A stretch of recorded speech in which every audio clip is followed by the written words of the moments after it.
안녕하세요. 핵심 쏙쏙 바로 응용하는 실무 어떻게 되실까 완성의 김혜숙입니다. 이번 55강은요. 외부 참조 기능에 대해서 잠깐 살펴보겠습니다.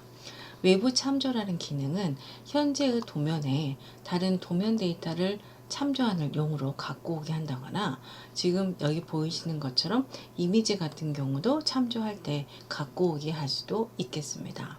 그래서 외부 참조하는 방법을 좀 보시고요. 그 다음에 외부 참조 시켰는데 보시는 것처럼 이미지를 참조했는데 이미지가 안 보이고 경로만 보였을 때 이때 해결하는 방법 보시고요. 다음으로는 버전별로 새로 생긴 명령어들을 한 번씩 하나씩 또 살펴보는 시간을 갖도록 하겠습니다. 부착 명령을 사용하면 현재 도면에 다른 도면 데이터나 이미지를 가져올 수가 있는데요. 외부 참조 갖고 오는 방법은 삽입 탭에 가봅니다. 여기 참조 패널에 보시면 부착이라는 아이콘 누르셔도 상관은 없고 또는 뷰 탭에 가셔서 팔레트에 보시게 되면 외부 참조 팔레트가 있습니다. 명령어는 어태치고요. 또는 단축키 ER 입력하시고 스페이스바 누르시면 외부 참조 팔레트가 뜹니다. DWG 부착을 클릭을 하겠습니다. 여기 확장을 하시게 되면 DWG, 이미지, 기타 여러가지 파일들을 갖고 올 수가 있는데요. DWG 부착을 클릭을 합니다. 이 중에서 내가 갖고 올 도면을 선택을 하시겠습니다. 그리고 열기 버튼을 누릅니다. 삽입점은 화면상에 지정을 해야 되기 때문에 이것만 체크를 하고요. 나머지는 해지한 상태로 그대로 부착으로 확인 버튼을 누릅니다. 삽입점 지정하라고 뜹니다. 예를 들어서 제가 여기에다가 삽입점이라면 포인트를 찍겠습니다. 모드를 좀 끌게요. 어때요? 화면에 보시는 것처럼 약간 도면이 희미하게 보여집니다. 그리고 홈 탭에 가셔서 도면층 확장해 보시게 되면 여기에는 앞에는 부착한 파일의 이름이 뜨고요. 그 다음에 일자처럼 보이는 기호 그 뒤에 해당하는 도면층들이 보여집니다. 그래서 도면층을 보실 때 이런 식으로 도면층의 리스트가 있다면 이것은 외부 참조를 써서 들어오는 파일이구나 라고 아시면 좋을 것 같습니다. 그 다음에 외부 참조가 좋은 게 뭐냐면요. 참조한 평면이 만약에 수정이 됐다면 바로 여기도 업데이트가 할 수가 있겠습니다. 자, 그러면 파일을 열어보겠습니다. 외부 참조를 했던 외부 참조 평면을 선택을 하고 제가 열기를 했습니다. 이게 이제 원본이죠. 원본인데 여기서부터 여기까지 제가 삭제를 한번 해보도록 하겠습니다. 그리고 다시 한번 외부 참조 평면을 저장을 할 건데요. 원래 파일의 도면층은 이렇게 생겼습니다. 그리고 저장 버튼을 눌렀습니다. 수정이 됐고요. 다시 한번 부착됐던 여기 도면을 클릭을 해봅니다. 그랬더니 여기 오른쪽 하단에 알림글이 보입니다. 외부 참조가 수정되었다고 뜨죠. 여기에서 다시 로드 버튼을 클릭하면 여기에 있던 도면 객체가 사라짐을 보실 수가 있을 겁니다. 지금 빨간색이 어떤 거죠? 현재 도면에 없는 거잖아요. 그래서 비교 종료 버튼을 누른 다음에 확인해 보시면 여기가 사라짐을 아실 수가 있습니다. 자, 그 다음에 이것을 편집을 하려면요. 제가 부착된 상태이기 때문에 객체를 선택을 하려도 선택하실 수가 없습니다. 그래서 다시 요거를 편집을 내가 하고자 한다. 원본 말고 이 상태로 하고자 하신다면 다시 한번 외부 참조 팔레트를 열고요. 외부 참조 부착된 도면을 선택을 하시고 오른쪽 버튼을 누르게 되면 결합이라고 있습니다. 여기를 클릭을 합니다. 결합을 할래요? 누르시고요. 확인 버튼 누릅니다. 그러면요. 어때요? 화면에 색상이 조금 밝아졌죠? 그리고 도면층을 확인해 보시게 되면 이번에는 일자 모양이 아니라 $0라는 식으로 도면층이 매겨집니다. 그러면 여러분이 이제 아실 수가 있죠? 도면층에서 이런 표기가 보였다면 이것은 이 파일을 외부 참조로 해서 결합을 했구나 라고 이해하시면 되겠습니다. 편집을 하시고자 한다면 분해 X 눌러서 선택해서 깬 다음에 그 다음에 이렇게 여러분이 선택하고 편집하시면 되겠습니다. 외부 참조로 이미지를 이렇게 갖고 왔는데 부착된 이미지가 보이지를 않고 이렇게 링크 주소만 보이는 경우가 있습니다. 이럴 때 메시지가 파일을 찾을 수 없다라고 뜨고요. 이런 경우 해결할 방법은 외부 참조 팔레트를 아예 엽니다. 이 상태에서 지금 현재 로드된 이미지를 찾지 못한 경우거든요. 그래서 다시 한번 이미지를 클릭을 하고요. 지금 저장된 경로가 어딘지 모르지만 폴더에 지정이 되어 있습니다. 그래서 점점점 클릭을 하셔서 다시 한번 여러분이 로드한 요거 이미지를 다시 한번 클릭을 해서 갖고 오게 되면 이제 경로가 아니라 해당 이미지가 보여지게 됩니다. 그래서 외부 참조를 여러분이 만약에 사용하신다 그러면요, DWG 파일과 이 이미지를 같은 폴더에다 넣고 폴더째로 압축해서 주시는 게 좋을 것 같습니다. 즉 외부 참조 쓰이는 파일, 내가 작업한 파일, 만약에 외부 참조가 이미지가 들어가 있다면 이미지도 같은 폴더에 저장을 해주시면 훨씬 더 좋을 것 같습니다. 다음 버전별 새로 생긴 명령어를 또 짚어보겠습니다. 버전별 새로 생긴 명령어입니다. 아래에서부터 중요한 거 위주로 좀 하나씩 보도록 하겠습니다. 첫 번째는 오버킬입니다. 중복 객체 삭제죠. 예를 들어서 제가 도면층을 달리해서 여기 위에다가 원을 제가 또 하나 겹쳐서 그렸다고 보겠습니다. 그러면 두 개가 지금 현재 있는 상태잖아요. 오버킬 명령어 입력하시거나 수정 탭을 확장을 하셔서 여기 중복 객체 삭제 버튼이 있죠. 클릭을 했어요. 그리고 객체를 이만큼 잡았어요. 여기에도 있을 수 있으니까요. 클릭을 하고 스페이스바 눌렀습니다. 객체 특성 무시해서 색상 도면층 선 종류 체크한 상황으로 확인 버튼을 누르게 되면 어때요? 중복 객체 항목이 삭제되었다 라고 보입니다. 그리고 나서요, 선택을 하고 제가 딜리트를 해봤더니 어때요? 여기 숨어 있었던 밑에 중첩되어 있던 객체가 하나가 빠졌죠. 그래서 이 중복 객체 삭제는요, 여기 보시면 이 부분은 지금 없애면 안 되는데 지금 없어진 경우가 간혹 있어요. 그래서 전체적으로 하시는 것보다는 부분 이렇게 선택을 하셔서 중복 객체 삭제하시기를 권합니다. 다음이요, 리네임입니다. 리네임은 이름 바꾸기죠. 예를 들어서 REN이라고 제가 단축키 눌렀습니다. 현재 저희가 사탕 블럭으로 만들었잖아요. 그런데 지금 현재 도면에 캔디라고 블럭의 이름이 생성이 되어 있어요. 그것을 사탕이라고 제가 이름을 바꿀 거예요. 확인 버튼 눌렀습니다. 그랬더니 어떻게 돼요? 삽입앱에서 블럭에 가보시게 되면 이제 사탕으로 이름이 바뀝니다. 근데 리네임은 어쩔 때 주로 많이 쓰시는 게 좋으냐면요. 예를 들어서요. 홈 탭에 클립보드에 가보시면 여기에 기준점 사용하여 복사가 있습니다. 제가 예를 들어서요. 여기를 기준점으로 해서 요만큼을 선택을 해서 복사를 할 거예요. 그럼 복사가 됐죠? 그런 다음에 클립보드에서 여기 보면요. 블록으로 붙여넣기란 게 있습니다. 제가 그냥 블록으로 붙여넣기를 해볼게요. 그렇게 되면 어떻게 되냐면 보시는 것처럼 임시 이름으로 지정이 됩니다. 이렇게 임시 이름 지정이 되면 저희가 블록의 이름을 보기가 어렵잖아요. 그래서 이럴 때 리네임을 사용하시면 좋다는 겁니다.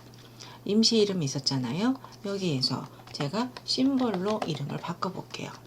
그리고 확인 버튼을 눌렀어요. 그랬더니 보시는 것처럼 어떻게 돼 있죠? 이름이 바뀌어 있죠. 그래서 리네임은 이렇게 임시로 지정되어 있는 블록의 이름 또는 도면층 스타일의 이름을 정정할 수 있다라는 겁니다. 다음 어레이 클래식을 가겠습니다. 저희가 도면을 갖다가 배열을 하게 되면 홈 탭에서 직사각형 배열 또는 원형 배열을 선택해서 작업을 했습니다. 선택을 하고 이렇게 가게 되면 배열 창이 뜨고 배열 작성이라는 리본이 보이는데요. 여기서 이렇게 하지 않고 어레이 클래식이라고 있습니다. 어레이 클래식은 구보전에 사용했던 배열의 창인데요. 직사각형 배열, 원형별 선택을 하시고 여기에서 행열, 그 다음에 간격띄우기 값에 거리값을 입력하셔도 됩니다. 어레이 클래식입니다. 다음 파일 탭입니다. 파일 탭 아시죠? 여기 요거요. 파일을 탭을 클릭을 해서 도면에 접근할 수 있게끔 나오죠. 다음에 15 버전에서 보시는 거는 요거 P 타입입니다. 점 스타일 변경 어디에 있죠? 유틸리티에 있죠? 유틸리티의 점 스타일을 눌러서 만약에 노드로 되어 있다면 디바이드나 메저 사용해서 구분된 거, 등분된 걸 보이지 않는다면 여기서 점 스타일을 다른 걸로 바꾸셔서 작업하면 된다라고 말씀을 드렸어요. 그 다음에 텍스트 온라인 같은 경우는 어떻게 죠? 문자가 이렇게 호를 따라서 배열이 되는 거죠. 네, 이럴 때 저희가 작업을 해봤습니다. 텍스트 온라인은 다음 예제에서도 똑같이 사용되어서 복습을 할 거니까요. 그때 한 번 더 봐주시면 될 것 같습니다. 다음에 ISO 드래프트라고 있는데요. 요거는 저희가 수업 시간에 하지 않았는데 여기서 잠깐 봐 드릴게요. 상태 막대에 가셔서요. 여기 등각 투영 제도라고 있습니다. 이거를 하나 체크를 해서 갖고 와 주세요. 그럼 상태 막대에 여기 이제 아이콘이 보입니다. 이 아이소 드리프트가 등각 투영 제도라는 건데요. 요거를 제가 켭니다. 켜면 여기서 보시는 것처럼 왼쪽, 위, 오른쪽 이렇게 나와요. 등각 투영을 켠 상태에서 제가 선을 그려 보겠습니다. 일단 그릴게요. 그랬더니 어떻게 돼요? 이런 식으로 이렇게 도면을 왼쪽에서 그릴 수 있게끔 되고요. 그 다음에 다시 등각 투영 제도 이번엔 오른쪽 체크를 합니다. 그리고 다시 한번 선을 하시게 되면 이런 식으로 오른쪽에서 이렇게 각도 있는 등각 투영은 제도 할 수가 있고요. 다음번에 맨 위 갈게요. 다시 선을 클릭을 해서 포인트 찍게 되면 이런 식으로 선을 그릴 수가 있게 됩니다. 저희가 등각 투영을 쓰지 않고 어떻게 썼냐면 저희가 지금까지 작업은 극좌표 추적을 켰습니다. 켜서 여기에서 각도 값을 지정을 해서 저희가 이렇게 작업을 했었거든요. 근데 등각 투영 제도를 클릭을 하셔도 이렇게 등각으로 되어 있는 왼쪽, 오른쪽 윗부분을 작성하실 수 있다라는 겁니다. 그러면 각도가 몇 도인지 한 번만 더 확인해 볼까요? 각도 지수 클릭을 하셔서 정점을 찍겠습니다. 스페이스. 각도를 클릭을 하시고요. 첫 번째 각도 찍고요. 두 번째 각도 수직 방향으로 이렇게 수평 방향 찍게 되면 어떻게 되죠? 30도로 되어 있죠. 그래서 30도 이렇게 뭐라 그럴까요? 극좌표 추적 각도 설정한 것처럼 이렇게 도면을 그릴 수 있다라는 게 아이소메트릭 등각 투영 제도입니다. 그 다음에 클로즈 올 아더라는 거는요. 오른쪽 버튼 눌렀을 때 다른 모든 도면 닫기 명령을 실행하실 수 있다. 그 다음 PDF 가져오기 방금 전 시간에 내용을 보셨어요. 그 다음에 요것도 볼만합니다. 단일의 문자를 여러 줄 문자로 변환시킬 수가 있습니다. 그게 txt, mtxt라는 겁니다. 이거는 여러 줄 문자였고 이게 지금 단일의 문자죠. 해볼게요. t, xt, 숫자 2 바로 나옵니다. 단일의 문자 선택을 하고요. 스페이스바 누르면 이제 뭐가 되죠? 이런 식으로 여러 줄 문자로 바뀌게 됩니다. 다음 컴페어 했었습니다. 도면 비교, 수정 전과 후를 비교를 해서 따로 이 스냅샷 내보내기를 통해서 DWG 파일을 또 생성을 했었고요. 그 다음에 요거가 또 괜찮은 건데요. 이거는 도면을 온라인상에서 공유를 할 수가 있습니다. 요것도 잠깐 보겠습니다. 공유라는 것은요. 여러분 핸드폰의 모바일 앱이라든지 아니면은 이렇게 인터넷 창에서 파일을 CAD 프로그램 없이 이렇게 볼 수가 있다라는 겁니다. 여기 위에 보시면 공유라고 있잖아요. 제가 이 공유 버튼을 눌러 볼게요. 그러면 이 도면에 대한 링크 주소가 생성이 됩니다. 보기 전용을 하실 거면 보기 전용을 하시고 내가 편집이 저장도 할 수 있게 해줄래? 그러면 이렇게 선택하시면 되고요. 이것은 링크는 자동적으로 7일 후에 만료가 됩니다. 그러면 이 링크를 복사를 합니다. 그리고 나서 인터넷이라든지 여러분의 핸드폰 모바일 앱에서 복사를 여기다가 입력을 하시게 되면 이런 식으로 온라인상에서 웹 앱으로 파일을 보실 수가 있게 됩니다. 지금 보시는 거는 보기 전용이기 때문에요. 다른 그리기나 수정 여기 아이콘을 선택해서 할 수가 없고요. 다만 주석에서 길이라든지 이런 것만 확인이 됩니다. 그리고 만약에 편집 가능하다 싶으면 여기 보시면 주석 마크 보이잖아요. 여기를 클릭해서 이런 식으로 또 작업을 하실 수도 있겠습니다. 다음에 보실 거는요. 컴페어 저희 이거 명령 밑에 있었었고 그 다음에 클래식 인서트 한 번 더 볼까요? 일반적으로 저희가 삽입을 할 것 같으면 여기 삽입에서 해당 요거 블럭을 선택을 해서 해도 되고 또는 단축키 I 등각 주동대도 끌게요. I 입력하셔서 블럭 팔레트를 띄워서 여기서 작업을 하셔도 됩니다. 네, 이거가 아니고 클래식 인서트라는 거는요. 이것도 마찬가지로 예전 버전에서 사용하는 방법입니다.